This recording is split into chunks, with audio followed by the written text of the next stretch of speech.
pretty firm. Looks like it's pulling away.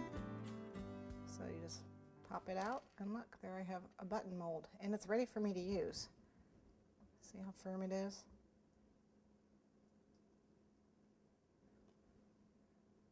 Okay, I'll actually make one of those. That's a brown button. As you can see, it's a brown button. I'll paint it because I don't have any brown. Okay, and we'll just pop that in the freezer too. Let's go ahead and go on to our next part. Those will only take a second. So let's make the spool. So take a bit of fondant. I'm gonna put some shortening on my hands. This I'm gonna add Tylose to because I need it to firm up. I'm gonna model with it. So this is just a tiny little bit, so I'll need a tiny little Tylose. Probably like 1/4 teaspoon, not much, just to firm it up.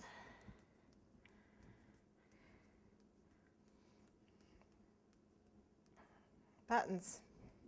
You can do the Tylose for the buttons, but you don't need to. You don't have to.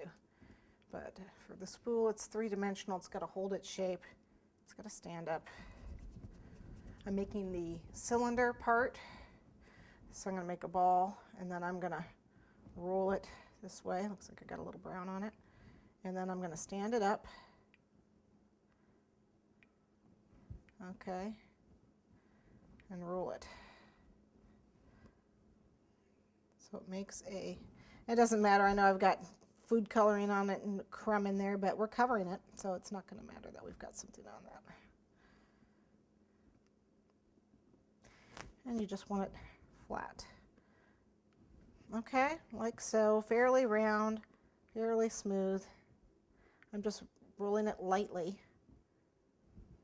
All right, and then we set that aside and let it dry. I have one.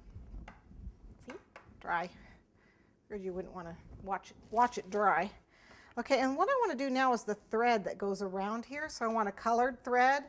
I think I am going to use, I was going to use green. I have some green here. All right, let's roll it out. This has to be long enough to go around my spool. Okay, so if we're figuring it's got to go around here, yeah, that's long enough. Let me cut it with my ribbon cutter. You can use your knife tool to cut it, or you can use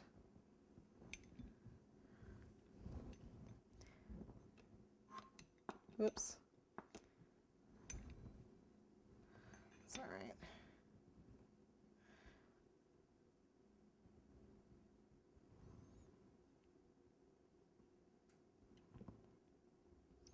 Okay, so I know how big it is.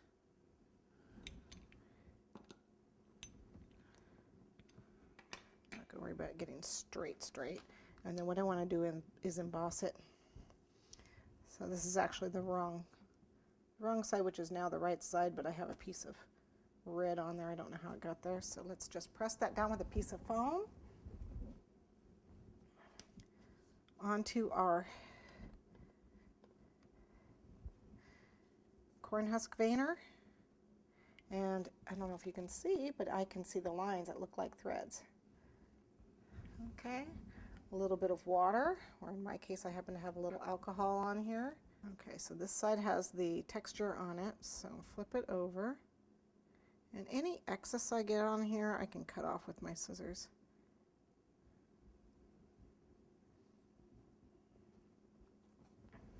So I'll grab my scissors.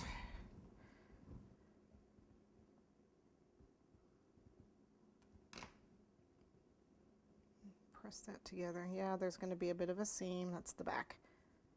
Okay, and then I have a little bit excess at the top and bottom, and I'm just going to cut it.